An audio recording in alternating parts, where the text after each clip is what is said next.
Welfare association আপনাদের আজকের এই গুরুত্বপূর্ণ একটি বিশেষ সাংবাদিক সম্মেলনে আপনাদেরকে ডেকে আনার জন্য আমরা আন্তরিকভাবে আপনাদের ধন্যবাদ জানাচ্ছি যে আপনারা এখানে এসেছেন এবং সঙ্গে সঙ্গে শুভ ৭৭তম প্রজাতন্ত্র দিবস গেল কয়েকদিন আগে, তারও শুভেচ্ছা অভিনন্দন জানাচ্ছি।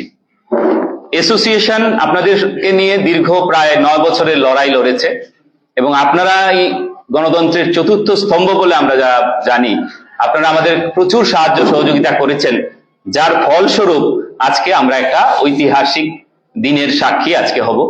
আপনারা জানেন যে ত্রিপুরা উচ্চ আদালতে মাননীয় হাইকোর্টের division bench Tripura TET teacher welfare অ্যাসোসিয়েশনের লড়াই সংগ্রাম যে দীর্ঘ ৮-৯ বছরের, যে প্রথম দিন থেকে নিয়মিত বেতনক্রম প্রদান করতে হবে, রেগুলার পে স্কেলে যাদের চাকরি হয়, সেই দাবি আজকে সিলমোহর করেছে আমাদের উচ্চ আদালতে ডিভিশন বেঞ্চে। এবং এই ক্ষেত্রে আমি সবার কাছে কিছুটা সময় চেয়ে নিব। এই কারণে আজকের এই আলোচনা বা এই যে সাংবাদিক সম্মেলনে আপনারা এসেছেন, আমরা প্রায় এটা 30 মিনিট চলবে। আপনারা ধৈর্য ধরে যদি আমাদের সঙ্গ দেন তাহলে আমরা খুব খুশি হব এবং আনন্দিত হব। এই সাংবাদিক সম্মেলনের মাধ্যমে রাজ্যের বহুবিধ অর্থনৈতিক থেকে শুরু করে সামাজিক এবং রাজনৈতিক সব দিক উন্মোচিত করার জন্য আমরা চেষ্টা করেছি এবং তার প্রভাব রাজ্যের বাজার অর্থনীতিতে পড়ার লক্ষণ আপনারা দেখবেন। তো এই সাংবাদিক সম্মেলনে আপনাদের সকলের সহযোগিতা আমরা চাইছি। আপনারা জানেন গত 8ই জানুয়ারি, এই মাসের 8 জানুয়ারি 2026 ইংরেজি, ত্রিপুরা উচ্চ আদালত এক ঐতিহাসিক রায় দিয়েছেন ডিভিশন বেঞ্চ, যে রাজ্যের শিক্ষক কর্মচারীদের স্বার্থে। এই রায়ে বিগত সরকারের যে চাকরির নিয়ম নীতি ছিল 2001 সালে যে গঠিত আরআর এবং পরবর্তী সময়ে 2007 সালের যে আরআর, সে আরআরকে অসাংবিধানিক, কর্মচারী বঞ্চনাকারী, কর্মচারী বিরোধী হিসাবে আখ্যায়িত করা হয়েছে। এবং আজকে Tripura TET teachers welfare association একমাত্র সংগঠন যারা ত্রিপুরাতে ফিক্সড পে বন্ধের জন্য 2016 সাল থেকেই লড়াই সংগ্রাম করে আসছে এবং বিগত যে সরকারটা ছিল তাদের কাছে বারবারই আবেদন নিবেদন করে আমরা কিন্তু ব্যর্থ হয়েছি।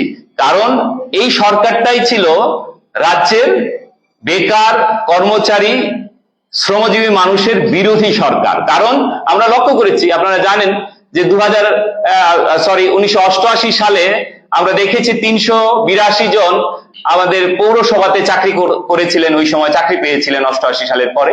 কিন্তু সরকারটা যখন 93 সালে আসলো, তাদের চাকরি নষ্ট করে দিল। মানে কি, রাজ্যের ওই বেকারদের মুখের হাসি নষ্ট হলো। আপনারা লক্ষ্য করেছেন 10,323 আজকে আমাদের মধ্যে একটা দুর্ভাগ্যা যারা বলতে পারি, এই যে সংখ্যা ভাই বোন আজকে আমাদের মাঝে আছে এবং তার মধ্যে প্রায় 100-র উপরে আমাদের ভাই বোন কিন্তু আমাদের মাঝে নাই। এটা একটা ভীষণ বেদনাদায়ক অধ্যায় ছিল। এবং এর দায় কারা, কেন এরকম হলো, কি নিয়ম নীতি করেছিল যার জন্য ত্রিপুরার এই 10,000 ছেলে মেয়ে ভুগতে হয়েছে, আজকে এই সভায় আপনাদের মাধ্যমে রাজ্যবাসীর কাছে আমরা প্রশ্ন ছুড়ে দিচ্ছি। আজকে এই যে আমাদের যে এই সংগঠন, আজকে আমাদের সংগঠনের মধ্যে অনেক ছেলে মেয়ে ছিল, মানে শিক্ষক শিক্ষিকা ছিলেন যারা প্রয়াত হয়েছেন, তারা দেখে যেতে পারেননি যে আজকে উচ্চ আদালতে আমাদের এই যে দাবি ছিল, যেটা অনেকে ভাবতেন হাসির একটা দাবি, যে প্রথম দিন থেকে নিয়মিতকরণ, এটা কি সম্ভব? কারণ আমরা এরকম ভাবে আত্মস্থ হয়ে গেছিলাম ত্রিপুরার মানুষ 2001 সালের পর থেকে, বিশেষ করে যারা চাকরিতে এসেছি, না এটাকে আমাকে মানতে হবে, 5 বছর বাধ্যতামূলক আমি থাকবো ফিক্সড পেতে। এটা যেমন একটা ওষুধের মতন খেয়ে নিয়েছিল। সে এই জায়গা থেকে বেরিয়ে আসবে, এই যে রায় উচ্চ আদালত, আমরা সম্মান করি শ্রদ্ধেয় 2 জন বিচারপতিকে, যারা আজকে এই ঐতিহাসিক রায় দিয়েছেন এবং ঝামা ঘষে দিয়েছেন পূর্বতন সরকারের, যেটা ভারতবর্ষের কোথাও কোনো সরকার এরকম ভাবে করেননি যে না 5 বছর ফিক্সড পে বাধ্যতামূলক থাকতে হবে। এটা অন্যায়, অমানবিক সরকার ছিল, যার জন্য আজকে আমাদের কিন্তু ফল ভুগতে হয়েছে। এবং আমরা অত্যন্ত আজকে যারা আমাদের শহীদ হয়েছেন আমাদের এই লড়াইয়ে, তাদেরকেও স্মরণ করছি। তারা আজকে আমাদের মাঝে নাই, কিন্তু তারাও দেখছে উপর থেকে যে না আজকে আমরা জয়ী হয়েছি, না আমাদের কথা যেটা ছিল 5 বছরের নীতি আমরা ভাঙবো। এই ভাঙার জন্য ত্রিপুরা টেট টিচার ওয়েলফেয়ার অ্যাসোসিয়েশনের জন্ম, আত্মপ্রকাশ, আজকে সেই জায়গায় কিন্তু আমরা উপনীত হয়েছি, আমাদের স্বপ্ন সার্থক হয়েছে। আজকে এই উদ্দেশ্যকে সামনে নিয়ে যখন আমরা চলছি, তখন আপনারা লক্ষ্য করেছেন যে এই যে রায়টা আসলো 8 তারিখ, রায় আসার পর থেকেই আমরা লক্ষ্য করলাম যে সমবেতনে যে মজুরি এই প্রদানের ক্ষেত্রে অনেকে অনেক কথা লিখছেন, জনমানুষে বিভ্রান্তি ছড়ানোর চেষ্টা হচ্ছে। আমি এখানে দেশের কথার 2016 সালের অক্টোবরের 29 তারিখের পত্রিকাটা তুলে ধরছি আপনাদের সামনে, প্লিজ আপনারা যদি একটু দেখেন। এখানে লেখা, সমকাজে সমবেতন না দেওয়া অযৌক্তিক, বেআইনি, সরাসরি প্রতারণা। তাহলে কেন আমরা 16 সাল থেকে নিয়োগ হয়েছি, আপনারা দিলেন না কেন? সমবেতনের সম মজুরি কেন দিলেন না? তৎকালীন মুখ্যমন্ত্রী মানিক সরকারকে আমরা এই সভা থেকে প্রশ্ন করছি, তৎকালীন শিক্ষামন্ত্রীকে প্রশ্ন করছি, কেন দিলেন না সমকাজে সমবেতন? আজকে আপনারা দরদ দেখাচ্ছেন। আজকে এরপরও বলছে, আমরা দেখছি যে একটা জনমানুষে একটা প্রচার আছে কি, যে না, সরকার অনেক হাজার হাজার কোটি টাকা লাগবে, এই যে টেট শিক্ষকদের কেসটা হয়েছে সেটাকে যদি সুরাহা করতে হয়, তাদেরকে যদি এরিয়ার দিতে হয়, তাদের মধ্যে যদি এই যে বেতন বৃদ্ধি করতে হয়, তাহলে সরকারকে হাজার হাজার কোটি টাকা লাগবে। আজকে এই কিছুক্ষণ পরে আপনারা দেখবেন এটা যে কতখানি একটা দুষ্ট চক্রের বুদ্ধি, একটা চক্রান্ত চলছে সরকারকে অন্য পথে নিয়ে যাওয়ার, তার ঘটনার উন্মোচন আজকে এখানে করবেন। আপনারা জানেন আমাদের মধ্যে বিশিষ্ট অর্থনীতিবিদরা রয়েছেন এবং যারা রাজ্যের সুনামে আছেন, ডক্টরেট করেছেন, ইকোনমিক্সে পিএইচডি করেছেন, এরকম অনেকেই আছেন আমাদের শিক্ষক শিক্ষিকা। তাদের মধ্যে একটা টিম হেডেড বাই আমাদের প্রেসিডেন্ট ডক্টর আমাদের রাজেশ স্যার, যিনি আমাদের অর্থনীতির ছাত্র ছিলেন, এখন শিক্ষক, উনি নেতৃত্বে আমাদের 10 জনের একটা টিম একটা ফিনান্সের ব্যাপারে তৈরি করেছে, যেটা দেখলে ত্রিপুরার সমস্ত মানুষ যারা এর মাধ্যমে উপকৃত হবেন, 2001 সাল থেকে পরে যারা চাকরিতে এসেছেন 2025 পর্যন্ত জেআরবিটি সহ লিখিত পরীক্ষায় যারা এসেছেন, টেট এবং জেআরবিটি, প্রত্যেকেরই কি ধরনের বেনিফিট হবে এবং সরকার কত টাকা মূল দিতে হবে এরিয়ার বাবদ এবং মাসে কত টাকা সরকারের বৃদ্ধি হবে, আমি এই ব্যাপারে আমাদের এই যে একটা প্রস্তাবনা তৈরি হয়েছে, আমাদের এক্সপার্ট যিনি ছিলেন, আমাদের শ্রদ্ধেয় আমাদের যিনি এখানকার আমাদের সভাপতি, ওনাকে অনুরোধ করব এই ব্যাপারে বিস্তারিত আলোকপাত করার জন্য। হ্যাঁ, খুব ভালো প্রশ্ন। সরকার রায় দিয়েছে। ত্রিপুরা সরকার 2001 সাল এবং 2007 সালে আরআর করে ঘোষণা করেছে যে নিয়মিত বেতনে চাকরিতে আসলেও আপনাকে 5 বছর বাধ্যতামূলক ফিক্সড পেতে থাকতে হবে, যেটা ভারতবর্ষের কোথাও কোন সরকার, না ডান না বাম না রাম, কোন সরকার কোনোদিন করেনি। পশ্চিমবঙ্গে যান তৃণমূল সরকার, সেখানেও করেনি। কেন করলেন সেই সময় মানিক সরকার? বলছে সমকাজে সমবেতন, সুপ্রিম কোর্ট বলে দিয়েছে 16 সালে, আপনাদের পত্রিকায় লেখা, দেশের কথা মুখপাত্র। কেন দিলেন না 16 সালে আমাদেরকে? আপনারা কি বঞ্চনাকারী সরকার? না, বলবো না। এইটা হলো রায়ের মূল, এবং রায়ে বলেছে এই কাজটা অসাংবিধানিক এবং কেন্দ্র থেকে কত টাকা আনা হয়? 100 টাকা। তার জন্য, আমার জন্য, ওর জন্য, তার জন্য, যারা যারা টেটে পেয়েছে 100 টাকা এনে 75 টাকা দেয়। 25 টাকা কোথায় যায়? প্রশ্ন রাখছি আপনাদের কাছে, আপনারা তো চতুর্থ স্তম্ভ। 25 টাকা কোথায় নিচ্ছেন? মানিক সরকার নিয়েছেন, এখনো চলছে। এই 25 টাকা কেন গেল, কোথায় গেল? এটা অফেন্স না? এটা বলেছে হাইকোর্ট, যেটা কোথায় সরিয়ে নেওয়া হলো। এই হলো রায়ের মেন বিষয়, এবং যে এটা অসাংবিধানিক, আনকনস্টিটিউশনাল, এই কথাটাই বলা হয়েছে। আর্টিকেল 14 এবং 16 এর ভায়োলেশন হয়েছে। এখানে আর্টিকেল 14 বলেছে সমকাজে সমবেতন দিতে হবে, সেটা ভায়োলেশন হয়েছে। এই কেসটায় মূল বিষয় ছিল এই বিষয়টা। এবং আগামী প্রজন্মের কাছে আজকের এই সাংবাদিক সম্মেলন থেকে আমরা বলছি যে, আপনার প্রশ্নের রেশ ধরে বলছি, এটা হয়তোবা আপনারা অনেকে ইতিহাস হবে, আমরা থাকবো না পৃথিবীতে কিছুদিন পরে, 40-50 বছর পরে সবাই চলে যাব। এটা কিন্তু ইতিহাস হয়েছে ত্রিপুরাতে, যে আমরাই একমাত্র বলেছি যে প্রথম দিন থেকে নিয়মিতকরণ চাই, ফিক্সড পে মানি না। আজকে নতুন যারা চাকরিতে আসবেন, নতুন প্রজন্মের ছেলে মেয়ে ভাই বোন, তাদের সামনে কিন্তু আমরা ইতিহাস তৈরি করেছি। আগামীকাল থেকে যে চাকরি হবে, ফিক্সড পে ত্রিপুরাতে আর থাকবে না। ফিক্সড পে দেওয়া বন্ধ করে দিয়েছে মাননীয় উচ্চ আদালত। এই রায় মানতে বাধ্য রাজ্য সরকার। এবার আমি মাননীয় আমাদের রাজেশ দত্ত স্যার, যিনি এই ঘটনাটা তৈরি করেছেন, আপনারা ওনার কাছ থেকে সম্পূর্ণটা শুনুন।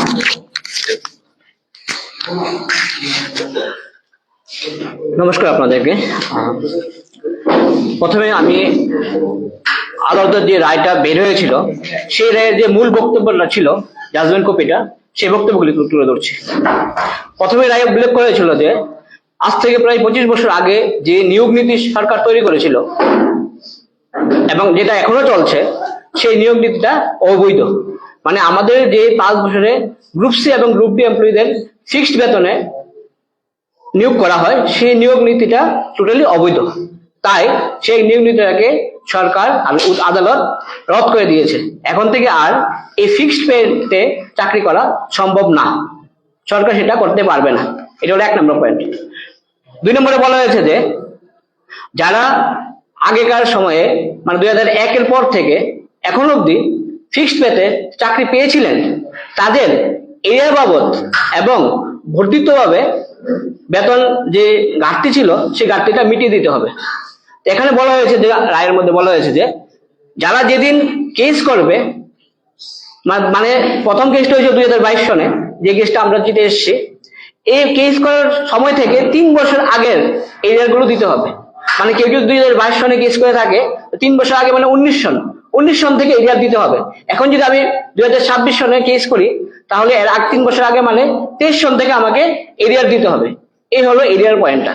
আর সেকেন্ড পয়েন্টটা হলো নোশনাল ফিক্সেশন।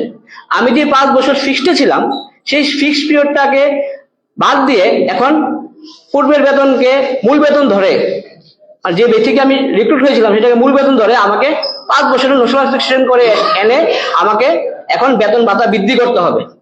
তো এই বৃদ্ধি করতে গিয়ে এরিয়া বাবদ সরকারের কিরকম দায়ভার, আর্থিক দায়ভার আসবে, সেই দায়ভারটাকে আমরা একটু ব্যাখ্যা করতে চেষ্টা করেছি আমাদের এই তথ্যের মাধ্যমে। তো আপনারা জানেন যে ত্রিপুরা রাজ্যে প্রায় 51টি দপ্তর আছে। তাছাড়াও সরকারের আরো অনেকগুলি বডি আছে যেগুলো সরকার দ্বারা রান হয়, যেমন আমাদের এএমসি আছে, এরকম আরো অনেক দপ্তর আছে। সেই দপ্তরে আজ অব্দি প্রায় 1,04,000, যেটা নাকি 2025-এর 1 এপ্রিলের তথ্য, যে 1,04,000 এমপ্লয়ি এখানে আছে। আপনারা জানেন যে রাজ্যের মধ্যে 4 ধরনের এমপ্লয়ি থাকে, group A, group B, group C এবং গ্রুপ ডি। রায়ে বলা হয়েছে যে গ্রুপ সি এবং গ্রুপ ডি এমপ্লয়ীদের মধ্যে যারা ফিক্সডে নিয়োগপ্রাপ্ত, তাদের ক্ষেত্রে এরা এটা প্রযোজ্য। অর্থাৎ আমরা দেখতে পাচ্ছি যে আমাদের রাজ্যে বর্তমানে গ্রুপ সি এমপ্লয়ি আছে প্রায় 75,000। এই 75,000 এমপ্লয়ির মধ্যে এই রায়ের দ্বারা এফেক্টেড হবে বা প্রভাবিত হবে প্রায় 20,000 এমপ্লয়ি। তো রয়ে গেল 55,000 এমপ্লয়ি। 55,000 এমপ্লয়ি এই রায়ের মাধ্যমে প্রভাবিত হবেন না। এখন প্রশ্ন হলো কারা সেই এমপ্লয়িরা যারা এই রায়ের মধ্যে প্রভাবিত হবেন না? তো তারা হলেন 2 ধরনের এমপ্লয়ি। একজন হলো যারা প্রথম দিন থেকে রেগুলার পেয়ে আসছে, তারা হবেন না। আর দ্বিতীয়জন হলো যারা 2001 আগে রিক্রুট হয়েছেন, তারা ওই আলোর মধ্যে পড়ছে না, সুতরাং তারা এফেক্টেড হবেন না। তাহলে যে 55,000 এমপ্লয়ি এফেক্টেড হবেন না, তারা কে কে? তারা হলেন প্রথমত 28,000 পুলিশ এবং টিএসআর এমপ্লয়ি রাজ্যের, প্রায় 2,000 ফায়ারম্যান এবং জেল পুলিশ, প্রায় 12,000 শিক্ষক, প্রায় 6,500 টিপিএসসি দ্বারা সরাসরি নিয়োগপ্রাপ্ত এমপ্লয়ি এবং সর্বোপরি 2001 আগে নিয়োগপ্রাপ্ত প্রায় 6,000 এমপ্লয়ি। এই 55,000 এমপ্লয়ি এই রায়ের আওতায় আসবেন না। গ্রুপ সি এমপ্লয়ি এই রায়ের আওতায় আসবেন না। এখন আওতায় আসবেন কারা? প্রায় 20,000 এমপ্লয়ি। যারা গ্রুপ সি 20,000 এমপ্লয়ি, তারা এই রায়ের আওতায় আসবেন। কারণ তারা কারা? তারা হলো 3 ধরনের এমপ্লয়ি। আমরা এই গ্রুপ সি এমপ্লয়ি যারা এই রায়ের আওতায় আসবেন, তাদের আমরা 3টা ভাগে ভাগ করেছি। নাম্বার 1 আছে শিক্ষক। এই শিক্ষকের মধ্যে আবার 2 ধরনের শিক্ষক আছে, যারা টিআরবিটির মাধ্যমে শিক্ষক এবং টিআরবিটির আগে গঠিত হওয়া শিক্ষক। তারপর আছে জিআরবিটির মাধ্যমে 2024 সন থেকে নিয়োগপ্রাপ্ত গ্রুপ সি এমপ্লয়িরা। আর সর্বোপরি আছে 3 নম্বর গ্রুপে যারা 2001 থেকে 2017-এর মধ্যে বিভিন্ন এলডিসি বা বিভিন্ন পরীক্ষার মাধ্যমে এসছেন তারা। আচ্ছা, তাহলে এখন বাকি রয়ে গেল গ্রুপ ডি। তো আপনারা জানেন রাজ্যে এখন অব্দি গ্রুপ ডি এমপ্লয়ি আছে প্রায় 20,000। এই 20,000 গ্রুপ ডি এমপ্লয়ির মধ্যে এই রায়ের দ্বারা প্রভাবিত হবেন প্রায় 8,900 এমপ্লয়ি, 8,900 এমপ্লয়ি, এবং বাকিরা এই রায়ের আওতায় আসবেন না। কারণ তারা হয়তো 2001 আগে নিয়োগপ্রাপ্ত, নতুবা তারা বিভিন্ন রকম আইনি জটিলতা রয়ে গেছে, সেই কারণে তারা এই রায়ের আওতায় আসবেন না। তো এখন যে 8,900 এমপ্লয়ি এই রায়ের আওতায় আসবেন, তারা কে কে? তাদেরকে আমরা 2টা ভাগে ভাগ করেছি। একটা হলো জিআরবিটির মাধ্যমে নিয়োগপ্রাপ্ত এমপ্লয়ি, আর একটা হলো জিআরবিটি গঠিত হওয়ার আগে নিয়োগপ্রাপ্ত এমপ্লয়ি। তো তো আপনারা জানেন জেআরপিটির মাধ্যমে প্রায় 2400 জন এমপ্লয়ি 2025 সনে নিয়োগ পেয়েছেন এবং এর আগে রয়ে গেছে প্রায় 6500 জন এমপ্লয়ি। সুতরাং আমরা দেখতে পাচ্ছি যে এই রায়ের আওতায় দুইটি গ্রুপের এমপ্লয়ি প্রভাবিত হবেন, একটা হলো গ্রুপ সি এমপ্লয়ি, একটা হলো group D employee. Group C employee প্রায় 20,000 এবং গ্রুপ ডি এমপ্লয়ি প্রায় 9,000, অর্থাৎ 29,000 এমপ্লয়ি এই রায়ের দ্বারা সরাসরিভাবে প্রভাবিত হবেন বা উপকৃত হবেন। এখন আমরা দেখব যে এই রায়ের ফলে সরকারের আর্থিকভাবে কতটা দায়ভার গ্রহণ করতে হবে। তো আমরা একে একে এই 5টা ক্যাটাগরির এমপ্লয়ির মধ্যে যে এরিয়ার বাবদ টাকা আসবে এবং যে বর্ধিত বেতন হবে সেই দুইটা ভাগে আমরা ভাগ করেছি। তো প্রথমে আমরা গ্রুপ সি ফার্স্ট ক্যাটাগরি অর্থাৎ শিক্ষকদের নিয়ে আলোচনা করছি। তো আপনারা জানেন যে টিআরপিটি গঠিত হওয়ার পর 4 ধরনের শিক্ষক আমরা পেয়ে থাকি রাজ্যের মধ্যে।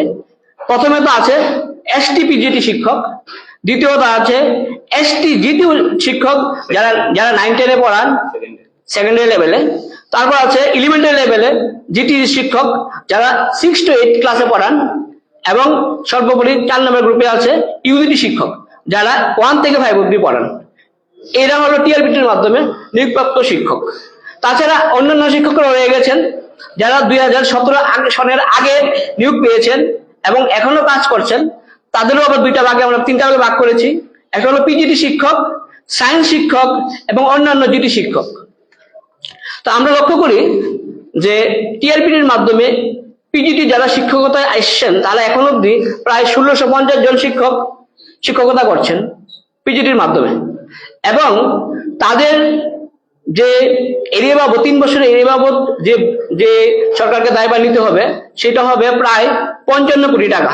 দেখুন আপনার একটা কলমে লেখা আছে প্রায় 55 কোটি টাকা, এবং তাদের 3 বছরের এরিয়া বাবদ প্রায় 2,60,000 থেকে 3,30,000 অব্দি বেতন, মানে এরিয়া ম্যাক্সিমাম এরিয়া বৃদ্ধি হতে পারে। সুতরাং এইভাবে হিসাব করে আমরা পাই প্রায় 55 কোটি টাকা বেতন এরিয়া তারা পাবেন। তারপর আসছি আমরা জিটির ক্ষেত্রে সেকেন্ডারি লেভেল, সেখানে প্রায় 3600 টিচার টিআরপিটির মাধ্যমে রিক্রুট হয়েছেন এবং তাদের জন্য যে এরিয়া বরাদ্দ লাগবে সেটা হবে 108 কোটি টাকা। তারপর আসুন এসটি জিটি না এলিমেন্টারি লেভেলের জিটি শিক্ষক, এখানে প্রায় 3,469 জন শিক্ষক রয়েছেন এবং তাদের জন্য সরকারকে এরিয়া বাবদ দায়ভার নিতে হবে 104 কোটি টাকা। এবং শেষে আছে ইউজিটি শিক্ষক, এখানে প্রায় 1350 জন ইউজিটি শিক্ষক আছে এবং তাদের এরিয়া বাবদ যে দায়ভার আসছে সেটা হলো 39 কোটি টাকা, 39 crores অ্যাপ্রক্সিমেট। সুতরাং আমরা দেখছি টিআরপিটি শিক্ষকের জন্য সরকারকে প্রায় 305 কোটি টাকার দায়ভার নিতে হবে, এবং এখানে শিক্ষক সংখ্যা হলো প্রায় 10,069 জন। নেক্সট আসছি আমরা অন্যান্য শিক্ষক। অন্যান্য শিক্ষকের মধ্যে আমরা 3টা ভাগ করেছিলাম, একটা হলো পিজিটি, একটা সায়েন্স, একটা জিটি আদার্স। বর্তমানে অন্যান্য পিজিটি শিক্ষক রয়েছেন প্রায় 1500 জন এবং তাদের যে বেতন ভাতা যে এরিয়ার বাড়বে সেটা হবে 3,20,000 মতন, এবং সেই জন্য সরকারের দরকার লাগবে 48 কোটি টাকা।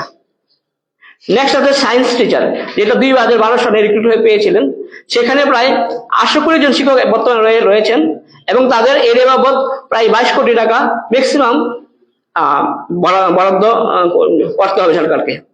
নেক্সট রয়েছে জিটি, যেটা খুব কম সক্ষম শিক্ষক রয়েছেন, ম্যাক্সিমামই তারা ডাইন হ্যান্ডেস থেকে এসেছেন, সেটা হলো 200 জন এবং তাদের জন্য সরকারের প্রায় 6 কোটি টাকা এরিয়া বাবদ দরকার পড়বে।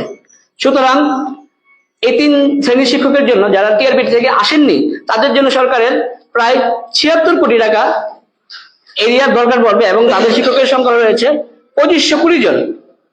সুতরাং এটা চলে গেল আমাদের শিক্ষকের সংখ্যা, এবং শিক্ষকের সংখ্যা আমাদের প্রায় 12,580 জন শিক্ষক রয়ে গেছেন অ্যাপ্রক্স, বর্তমানে 12,580 জন, এবং তাদের জন্য সরকারের খরচ পড়বে প্রায় 3,80 কোটি টাকা এরিয়া বাবদ, আসলে 380 কোটি টাকা, 380 কোটি টাকা।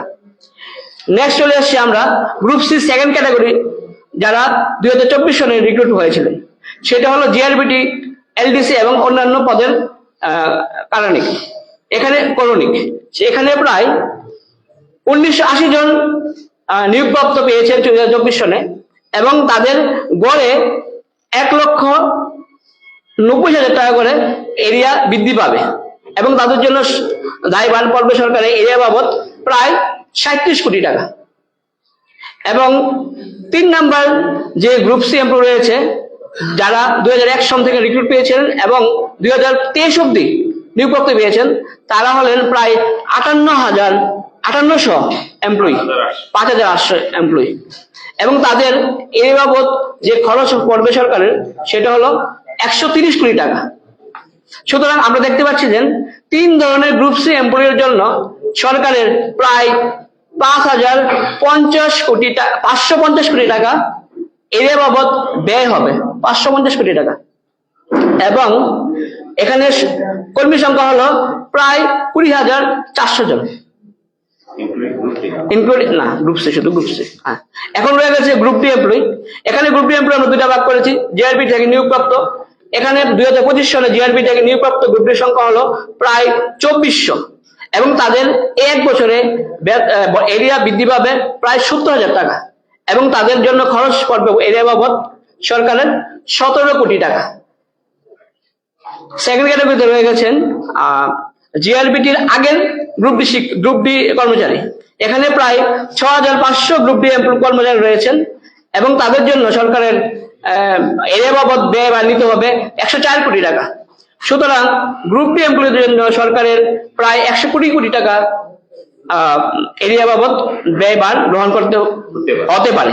সুতরাং আমরা দেখছি যে টোটাল এরিয়া বাবদ সরকারের 670 কোটি টাকা, 670 কোটি টাকা প্রায়, এবং এটা ম্যাক্সিমাম লিমিট আমাদের মতে।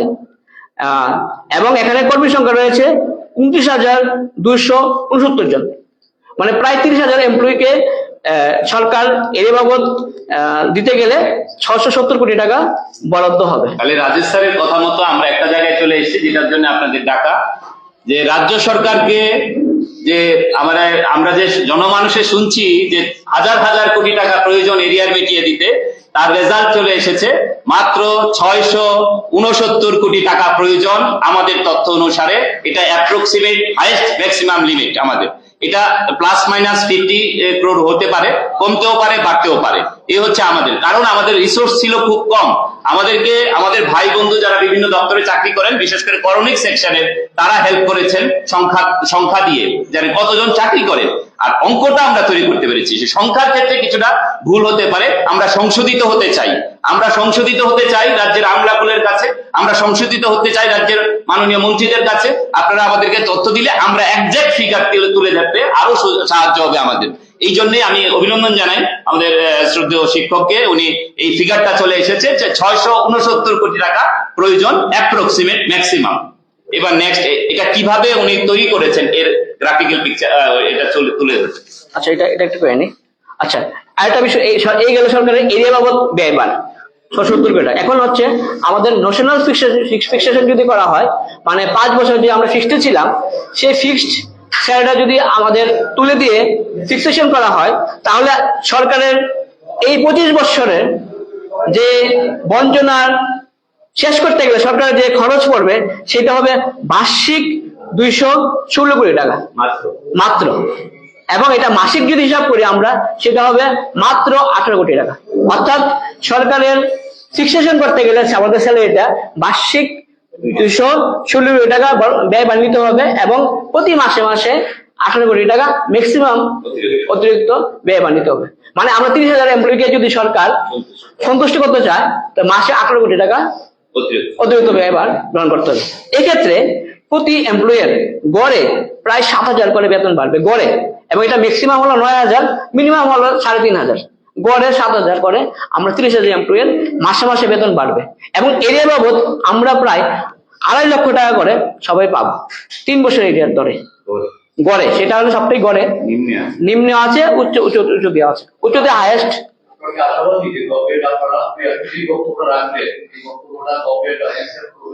নিশ্চয়ই নিশ্চয়ই এই ব্যাপারে আমরা খুব আশাবাদী, কারণ আপনারা জানেন একটা আলোচনাকারী সরকারের পরে দীর্ঘ 25 বছরের 2-2.5টা প্রজন্ম ধ্বংস করে দেওয়া সরকার থেকে মুক্তি পেয়ে রাজ্যের মানুষ নতুন সরকারের উন্মোচন করেছে।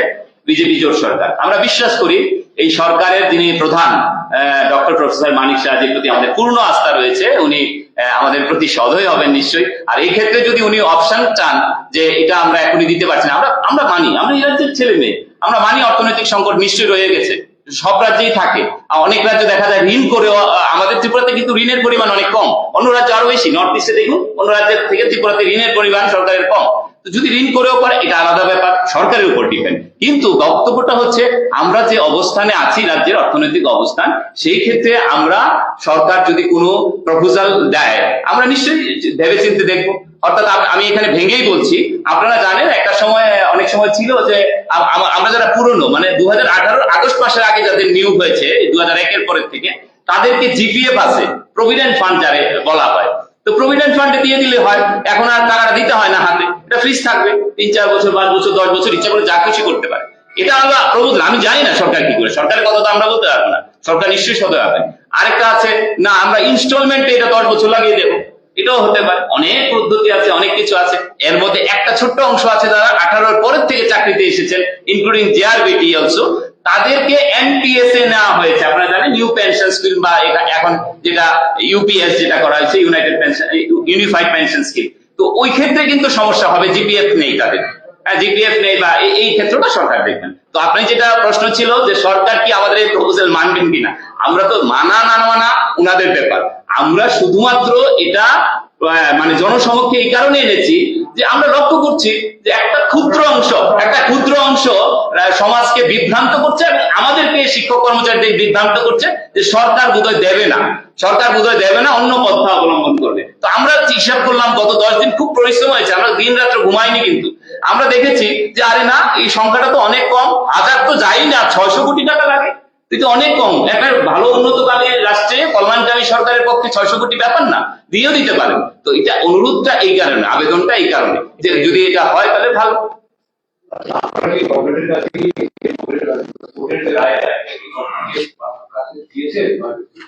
না, রায়টা তো আপনারা জানেন এখন অনলাইনে সবটাই হয়। এখন এই যে রায়ের পুরো এই যে রায়ের কপি, এটা অলরেডি সার্কুলেটেড সারা ত্রিপুরায় না, সারা ভারতবর্ষে হাইকোর্টের রায়ের কপি পুরো আছে। সরকার কি হাইকোর্টের রায়টা অ্যাকসেপ্ট করবে, কার্যকর করবে, কি মনে হচ্ছে? এখন এটা সরকারের ব্যাপার, কিন্তু আমরা তুলে ধরলাম যে প্রত্যেকটা নোশনাল ফিক্সেশন করে এসে, 5টা নোশনাল ফিক্সেশন হবে সবার, 3% করে ইনক্রিমেন্ট। তো এটা করে এসে যদি বেসিক ফিক্সেশন হয়, তাহলে প্রতি মাসে যে আমাদের ব্যয় বরাদ্দ অতিরিক্ত রাজ্য সরকারের ঘাড়ে পড়বে সেটা হচ্ছে মাত্র 18 কোটি টাকা, যা সরকারের জন্য একটা, আপনারাই বুঝতে পারেন, নগণ্য ফিগার। 18 কোটি টাকা অতিরিক্ত ব্যয় বরাদ্দ লাগবে মাসে, আর যেটা বছরে লাগবে 216 কোটি টাকা। একটা অভিযোগ কিন্তু ঠিকই আছে, বলে আপনাকে মনে আছে যে কোর্টের বেশ কিছু ক্ষেত্রে মানে কোর্টের রায় মানে না, কর্মচারীদের বিভিন্ন ডিমান্ড সেগুলো মানে না। হ্যাঁ, এই অভিযোগগুলো আসছে না, বহুদিন ধরে চলছে, বছর এই অবস্থায় আপনারা কতটুকু আশাবাদী যে আপনাদের এই আর্টিটা অ্যাকসেপ্ট করবে? দেখুন, নিয়োগ নীতির তফাৎ আছে। এই আপনার প্রশ্ন খুব সুন্দর, কিন্তু আমাদের নিয়োগ নীতি এবং রায় এটা অন্য নিয়োগ নীতির সঙ্গে মিলে না। জুট মিলেরও তো একটা কেস আছে, আমরা জানি। জুট মিলে সুপ্রিম কোর্টে গেছে, হাইকোর্টের পরে সরকার সুপ্রিম কোর্ট থেকে দিয়ে দিয়েছে তাদের। 1996 সাল থেকে এরিয়া, আমাদের এরিয়া কিন্তু 3 বছর মাত্র। যেদিন মানে আমরা পিটিশন চাইবো সরকারকে আমাকে দিন, তার পূর্বে 3 বছর। কিন্তু ঝুট বিলটা 96 থেকে। হ্যাঁ, এটা আনকনস্টিটিউশনাল কোন বিষয় যেটা মানিক সরকার তৈরি করেছিলেন ত্রিপুরাতে, এটা আলাদা বিষয়, এটা ভিন্ন মত।